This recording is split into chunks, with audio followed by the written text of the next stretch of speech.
divisions over the decades, with the area of the county to the north belonging to the Grey Shadow Pack and the area to the south belonging to the Stone Moon Pack. The city, however, had no such division, and both packs claimed it, which meant they fought over it, and quite viciously at times. Someday, I would find a way back to my old alpha, and I would finish what I'd started when I'd been a kid. Some people absolutely should not rule. Unfortunately, Adam Thorne, the man who should have protected, guided, and taught me, was one of those people. I could feel my wolf. She clamored to get out, biting and clawing and roaring, and I thought she might manage, despite the alpha's power, to burst free, turning me into bloody meat and scattered body parts as she finally lost her chains. Poor wolf. Poor Caitlin, I muttered. I surged through the trees into a clearing that I knew was right on the edge of a decently steep ravine.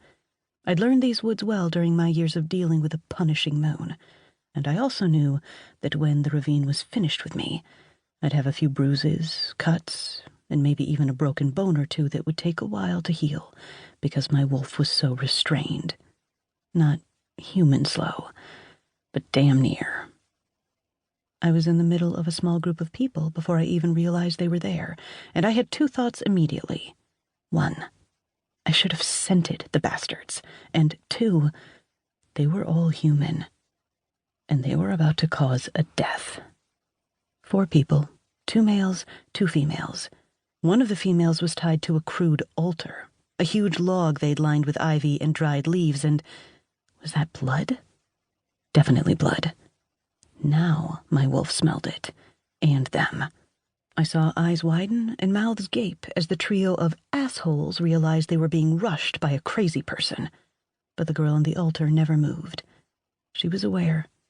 I smelled her fear and her blood, which coated the side of her face and matted her blonde hair, but she stayed quiet and calm as the events unfolded.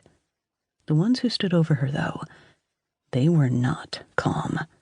First, they were shocked, then afraid, and then their fear turned to rage.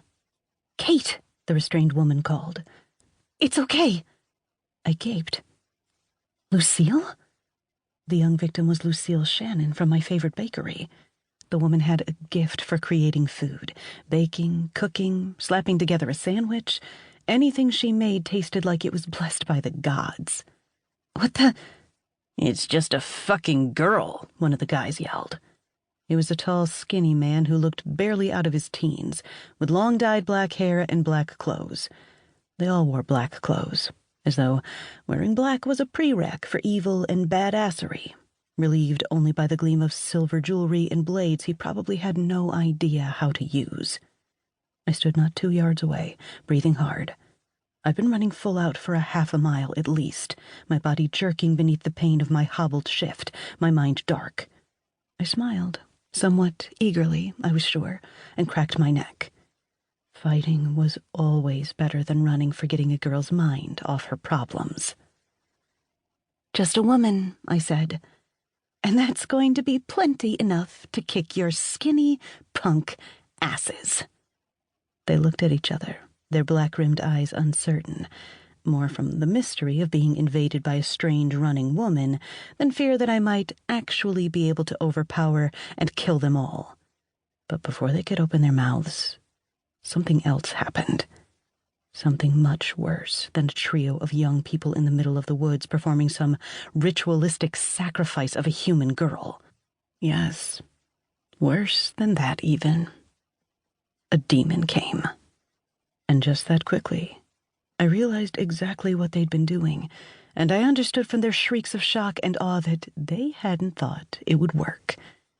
They'd summoned a fucking demon. Worse, a powerful one.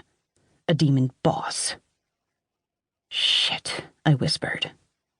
Oh well, good thing I had the energy of an agonized wolf racing through my body. At least that lent me a little extra something.